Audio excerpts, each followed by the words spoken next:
ابراہیم علیہ السلام کو جو انسٹرکشن دی جا رہی ہے، جو حکم دیا جا رہا ہے کہ وہ جو بنیادیں تھیں کعبے کی، ان کی بنیادوں پر وہ ایک پورے کعبے کی تعمیر کریں، اور وہ کریں اسماعیل علیہ السلام کے ساتھ۔ وَإِذْ يَرْفَعُ إِبْرَاهِيمُ الْقَوَاعِدَ مِنَ الْبَيْتِ وَإِسْمَاعِيلُ، جب ابراہیم علیہ السلام اس گھر کی بنیادیں اٹھا رہے تھے اسماعیل علیہ السلام کے ساتھ، اسماعیل بھی ان کے ساتھ تھے۔ اب اس دعا کا ذکر ہے جس کے بارے میں یہ سیشن ہو رہا ہے، ربنا تقبل منا انک انت السمیع العلیم۔ یہاں تک رکیں گے آج۔ ہمارے رب ہم سے قبول کر لے، ہمارے رب ہم سے قبول کر لے، آپ ہی ہیں جو سب سننے والے اور سب جاننے والے ہیں۔ ربنا تقبل منا انک انت السمیع العلیم۔ اب اس دعا کو اچھی طرح سمجھیں۔ پہلی بات، ابراہیم علیہ السلام نے سارے امتحانات پاس کیے ہیں۔ اللہ تعالیٰ نے ان سے کہہ دیا کہ ان کے پاس قبولیت ہے، وہ تو انسان کے لیے لیڈر ہیں، ان کو قبول کرنے کی دعا کیوں کرنے کی ضرورت ہے؟ وہ تو قبول ہو چکے۔ اب وہ کعبے کی تعمیر کریں، اور کعبے کی تعمیر سے زیادہ بابرکت کوئی عمل میں سوچ نہیں سکتا ہوگا۔ اس وقت سے آج تک کوئی بھی جو عبادت کرے گا، کوئی بھی کعبے کی طرف رخ کرے گا، سجدہ کرے گا، دعا کرے، کوئی حج کرے گا، کسی کی اولاد حج کرے گی، کہیں بھی دنیا میں کوئی مسجد بنے گی، اس سب کا ثواب، اس سب کا ایک کمیشن جا رہا ہے واپس کہاں؟ ابراہیم علیہ السلام کو، جب انہوں نے وہ گھر بنایا۔ اس سے اچھا عمل کیا ہو سکتا ہے؟ اور اچھا عمل کرتے وقت، اس بہترین عمل کے کرتے وقت ان کے ذہن میں کیا دعا آتی ہے، ان کے دل میں کیا دعا آتی ہے؟ ربنا تقبل منا۔ اس میں دو چیزیں بڑی زبردست نوٹ کرنے کی ہیں۔ پہلی تو یہ کہ میں جو بھی کر لوں، میں جو بھی اچھا کر لوں، جیسے فرض کریں میں سوچوں میں بھی یہ لیکچر کر رہا ہوں تو اللہ تعالیٰ کی خدمت میں ایک سروس ہے اور اس سے لوگوں کا فائدہ ہوگا، تو اس کا مطلب ہے میں نے بڑا تیر مار لیا، نہیں۔ اس کے آخر میں مجھے کیا کہنا پڑے گا؟ ربنا تقبل منا، میرے رب مجھ سے یہ قبول کر لے، کیونکہ ہو سکتا ہے لوگوں کا فائدہ ہو جائے، ہو سکتا ہے آپ کی خیرات سے کوئی مسجد بن جائے، یا کسی یتیم کی پرورش ہو جائے، ہو سکتا ہے میرے اچھے کام سے، میری اچھی تعلیمات سے، یا آپ کے کسی اچھے عمل سے کوئی دنیا میں خیر پھیلے۔ اس کا مطلب یہ نہیں ہے کہ آپ سے قبول ہو گیا، اس کا فائدہ ہو گیا، وہ اپنی جگہ ہے، لیکن اس کی قبولیت اور مسئلہ ہے۔ اور آپ کا جو پیچھے کا ٹریک ریکارڈ ہے نا، انہوں نے سارے امتحان پاس کیے ہیں، وہ تو کامیاب رہے ہیں نا۔ فَأَتَمَّهُنَّ، آپ کی پچھلے سارے کارنامے، ساری کامیابیاں اس بات کی ضمانت نہیں دیتی کہ جو اگلا اچھا کام آپ کر رہے ہیں اس میں کوئی گارنٹی ہے آپ کے پاس، کوئی ضمانت ہے کہ وہ قبول ہی ہوگا۔ مجھے اس وقت بھی سارا کچھ کرنے کے بعد اگر میں کوئی اچھا کام کروں گا تو مجھے کہنا پڑے گا ربنا تقبل منا، دل سے کہنا پڑے گا ہمارے رب ہم سے یہ قبول کر لیں، کیونکہ مجھے اس بات کا اعتراف کرنا پڑے گا کہ میں جو نماز بھی پڑھوں تو میری نماز میں کتنی خامیاں ہوں گی، ذہن کہاں جاتا ہے، میں نے سجدہ ٹھیک سے کیا نہیں کیا۔ اور ہم میں سے کون کہہ سکتا ہے کہ ہم نے نماز ایسی پڑھی کہ اللہ کا حق ادا کر دیا، یا ہم نے اللہ کی حمد ایسے کی کہ اللہ کا حق ادا کر دیا، یا ہم نے دعوت ایسی دی کہ دعوت کا حق ادا کر دیا، یا ہم نے ذکر ایسا کیا کہ ذکر کا حق ادا کر دیا۔ وہ تو ممکن ہی نہیں ہے ہمارے لیے۔ ما قدر اللہ حق قدری، سورۃ الحج میں آ گیا، انہوں نے اللہ کی قدر کی ہی نہیں جیسے اس کی قدر کرنے کا حق ہے۔ وہ تو انسان کے لیے ممکن ہی نہیں ہے۔ یعنی میں کوئی بھی اچھا عمل کر لوں اس میں گیپس ہوں گے، اس میں خلل ہوگا، اس میں خامی ہوگی، اور اس خامی کو صرف اللہ تعالیٰ خامیوں کے باوجود قبول کر لے۔ میں آپ کو مثال دیتا ہوں، وَلِلَّهِ الْمَثَلُ الْأَعْلَىٰ۔ اگر میں نے بہت ہی بری لکھائی میں ہوم ورک کیا ہے اور میں ٹیچر کو پکڑا رہا ہوں، پلیز ایکسیپٹ کر لیں، دوبارہ نہ کروائیں، اسی کے مارکس دے دیں، اسی کو چیک مارک ڈال دیں اس کے اوپر۔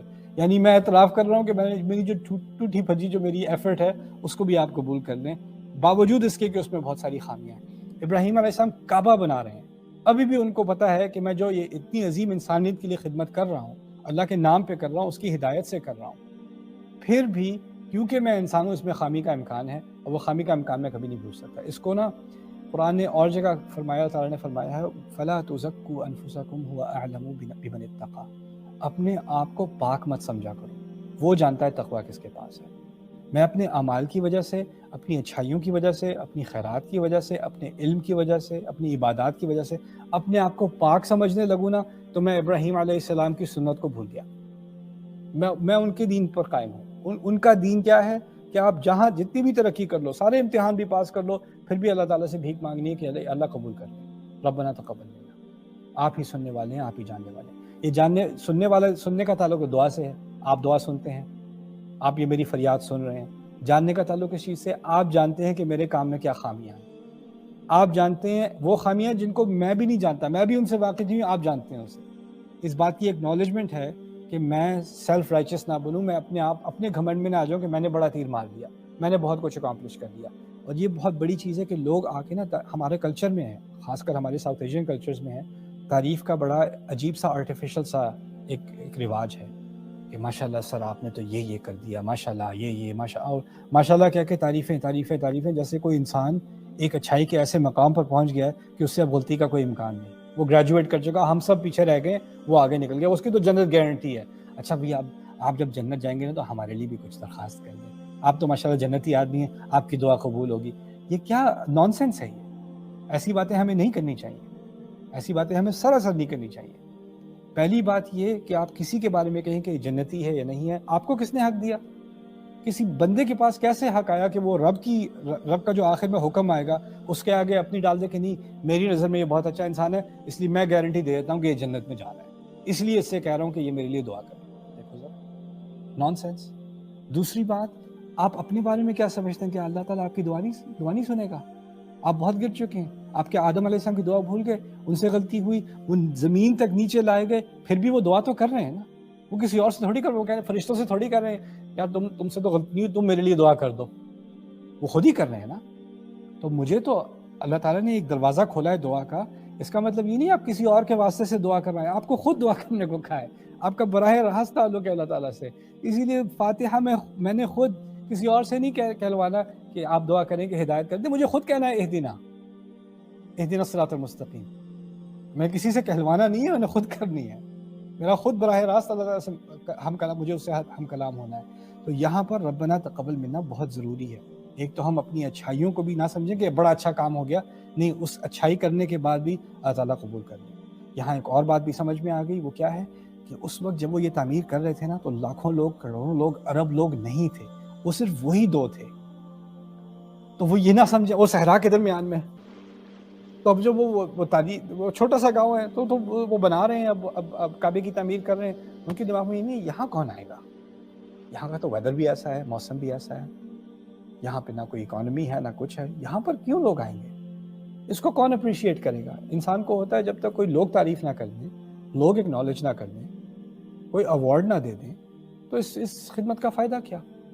ان کی ذہنیت میں ایک بات بڑی صاف تھی، لوگوں کو پتہ چلے نہ چلے، اللہ کو یہ کام قبول ہے، اللہ کو یہ قبول ہو جائے میرے لیے کافی ہے۔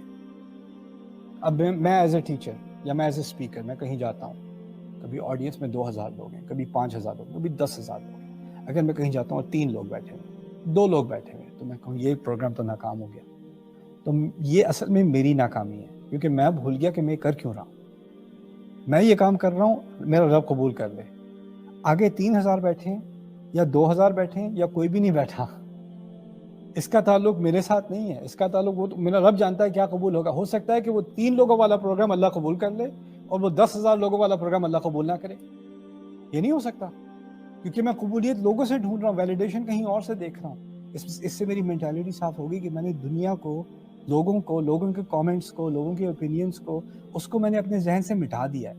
میں نے کیا کرنا ہے، میرے رب کو قبول ہے وہ میرے لیے کافی ہے، اسی کے پیچھے میں لگا ہوا ہوں۔ ربنا تقبل منا انک انت السمیع العلیم۔